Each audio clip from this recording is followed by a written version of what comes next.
នេះអាចឆេះរបស់យើងបងប្អូនបន្ទាប់ពីឈ្នះលើកទី5តើឥឡូវកំពុងតែយកមកថែសុខភាពជាបានអញ្ចឹងណាហើយឥឡូវខ្លាខ្លំល្អមែនទេបងប្អូនសុខភាពល្អមែនទេហើយយើងកំពុងតែត្រៀមទៀតហើយ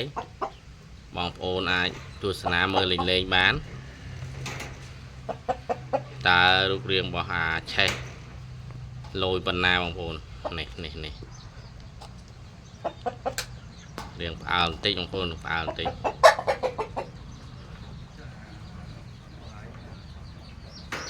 មើលបងប្អូនអាចមើលលេងបានតើវាស្រស់សង្ហាយ៉ាងណាសុខភាពគឺ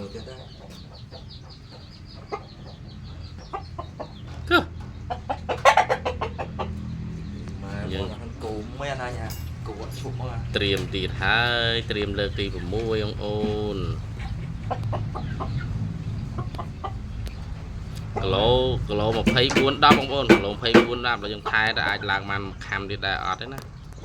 ប៉ុន្តែវារៀងវាស្អាតអស់ហើយឡើងទៀតក៏មិនឡើងណាស់ណាដែរបងប្អូន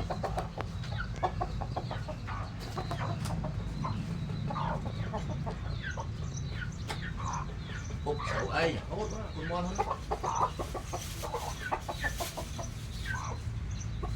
បងប្អូនត្រូវការចង់សួរតម្លៃអាចសួរក្នុង comment ឬឆាតរបស់ខ្ញុំផ្ទាល់ក៏បានដែរបងប្អូនតម្លៃបើត្រូវគ្នាអាចលក់ជូនបងប្អូនដែរបងប្អូន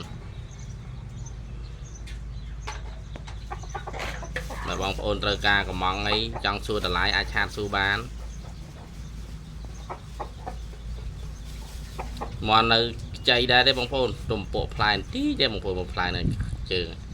ទំពក់មិនបានមកខ្នាងដែរហ្នឹងអូន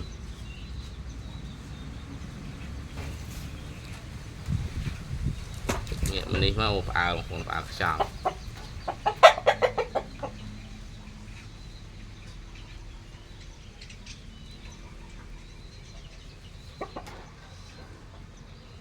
និយាយរួមលះអេមកនេះ5 ដងចាក់គេងាត់5 ដងអូនហើយមើលនៅក្នុងវីដេអូខ្ញុំដាក់ឲ្យឃើញណាបានណាចាក់បងប្អូនចាក់មួយជើងនឹងតែចូលរបស់វាតែហ្មងណា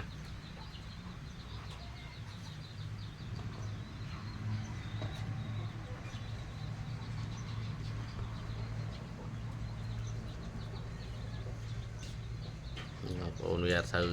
ដែរបងប្អូនអាចមើលបានចំហ្មងបងនេះមើលរូបរាងវាមើល